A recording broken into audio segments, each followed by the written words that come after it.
Es verdaderamente impresionante la huella que dejó Juan el Bautista, tanto en la alborada del nacimiento del Hijo de Dios, es decir, todos los relatos que hacen referencia a la infancia de nuestro Señor Jesucristo, ya desde el vientre de su madre, todo el misterio de su concepción, de Zacarías e Isabel, como precursor de Jesús, el Mesías, pero incluso, por supuesto, en la vida pública, los discípulos suyos que se unieron a Cristo y que Él hace absolutamente nada por retener, porque es perfectamente consciente de que esa es parte de su tarea, presentar a los que van a formar parte de la esposa de la comunidad mesiánica a Cristo esposo, ahí el Cordero de Dios que quita el pecado del mundo, y dejando a Juan siguieron a Jesús, o las otras veces en las que Juan habla con una extraordinaria sabiduría y una extraordinaria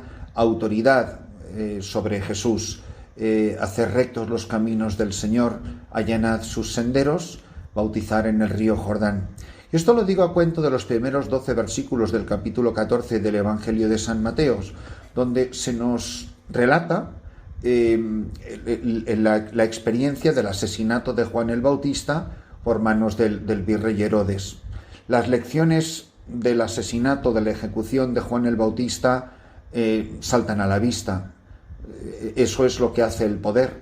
Quien tiene poder se siente superior a los demás, se siente dueño de la vida y de la muerte, siente que tiene autoridad sobre los demás y va a usar esa autoridad contra todo el que se ponga en su camino. Yo eso lo he sufrido en mi propia carne, de la familia Vicini, de la familia Fanjul, de la familia Campollo, de aquellos patronos, aquellos reyes de la industria azucarera, quisieron acabar conmigo y usaron de su poder, usando al gobierno, usando a la iglesia, usando a todas las instituciones que, por supuesto, se arrodillaron ante su poder y su dinero y ejecutaron sus deseos. Eso es lo que cuenta hoy el relato. Dice: en aquel tiempo oyó el virrey Herodes lo que se contaba de Jesús y dijo a sus ayudantes: ese es Juan el Bautista, confundiendo a Cristo con Juan el Bautista, que ha resucitado de entre los muertos y por eso los poderes actúan en él. Herodes está aterrorizado de la posibilidad de pensar que Juan el Bautista ha vuelto a la vida, porque él recuerda perfectamente cómo él lo mandó matar. Y el evangelista aprovecha la oportunidad para contar cómo fue aquella noche de lujuria, de desenfreno, de fiesta, de venganza por parte de Herodías, la mujer de su hermano, con la que estaba viviendo en ese momento en pecado el rey Herodes. Y Juan señala el pecado. Mirad, nosotros en la iglesia como esposa, pero la iglesia como testigo de Jesucristo, como cuerpo de Cristo, como sacramento de salvación, haciendo presente el misterio salvífico de Cristo, siempre que anuncie el Evangelio a los poderosos, y solo a los poderosos, corre el riesgo, corre la suerte de Juan el Bautista y la suerte de Jesucristo. Si los pobres hubiesen querido ejecutar a Jesucristo, si los pobres hubiesen querido matar a Jesús en una cruz, no hubiesen podido. En el caso hipotético, completamente ficticio y real, de que los pobres hubiesen querido matar a Jesús, pero ¿qué poder tienen los pobres para hacer nada? Ninguno. No es porque los pobres sean más santos que los ricos, es que los pobres no tienen poder de nada. Por eso, aunque tuvieran los mismos malos sentimientos que los ricos y los poderosos, nunca tendrían capacidad para ejecutar su odio. El peligro de los ricos, de los poderosos, sea el poder político, sea el poder eclesiástico, lo terrible es el mal uso del poder que te hace creerte, vivir en la fantasía de que tú no eres como los demás, de que tú perteneces a una casta superior, que es lo que le pasa a los ricos y a los poderosos, que en el fondo de su corazón, en el fondo, no se creen que son como los demás, que tú no te crees que eres como tu sirvienta, que tú no te crees que eres como tu empleado, que tú no te crees que eres blanco y el otro es negro y los dos son iguales, por más que uno diga yo no soy racista. Es mentira. Y este es el drama. Esta mujer que está viviendo amancebada con el rey Herodes odia a aquel que le dice la verdad. Y fijaros que afortunada Herodías y afortunado Herodes, que tuvieron un Juan Bautista que les iluminó su camino, porque Juan le decía, estoy leyendo el pasaje evangélico de hoy, Juan le decía que no le estaba permitido vivir con ella. Honestamente, hoy en la Iglesia tenemos el coraje, tenemos la valentía de decirle a un hombre, mira, no te es legítimo vivir con esa mujer. Decirle a esa mujer, no te es legítimo vivir con ese hombre.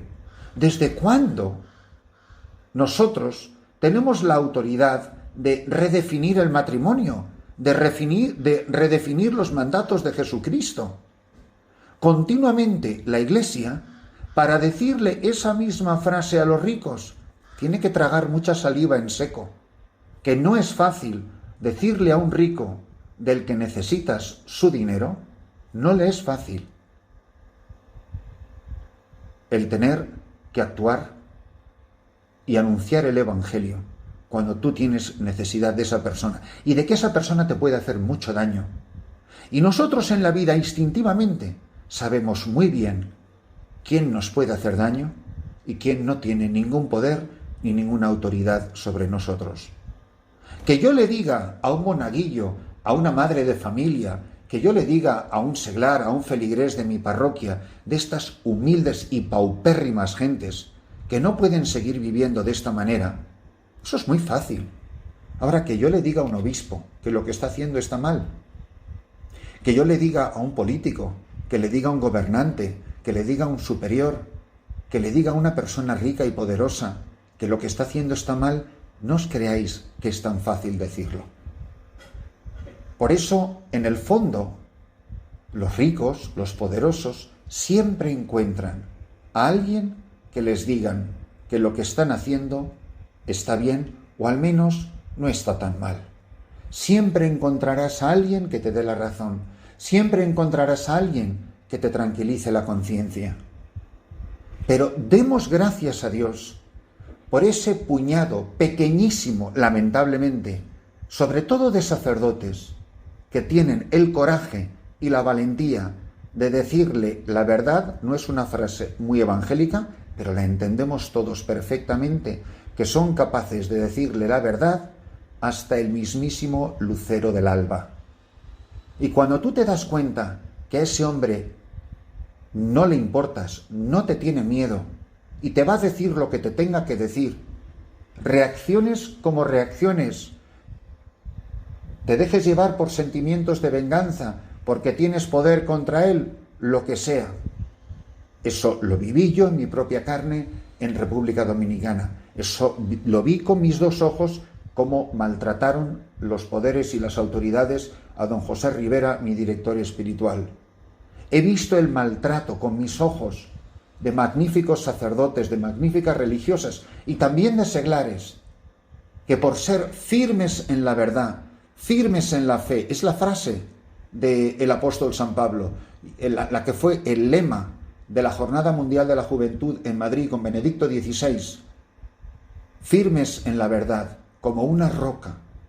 Cuando una persona es firme en la verdad, no significa que se la cree para sus adentros, no, es que la dice, que la proclama.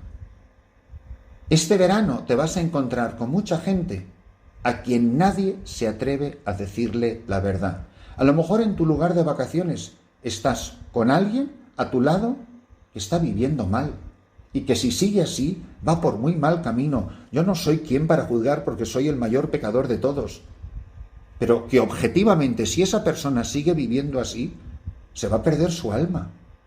Y yo no voy a ser Juan Bautista. Te pueden cortar la cabeza con una guillotina, con una cuchilla de acero, pero se le puede cortar la cabeza a lo Juan Bautista, a una persona, de muchas maneras. Pueden asesinar nuestra reputación, pueden dañar nuestro buen nombre, pueden marginarnos, nos podemos jugar nuestra carrera eclesiástica. Hay muchas maneras de arruinar la vida de una persona que te ha dicho la verdad. Por eso, yo os invito a que os paréis a pensar simplemente estas dos preguntas.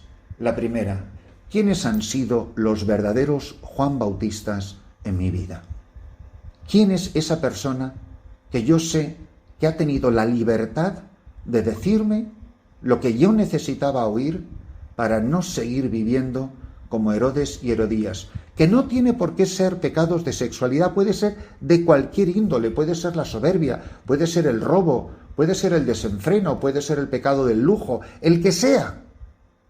¿Quién fue Juan Bautista que me llamó a la conversión? ¿Le corté la cabeza al Juan Bautista que vino a decirme lo que yo no quería escuchar? Y segundo, ¿para quiénes me está poniendo el Señor ser Juan el Bautista?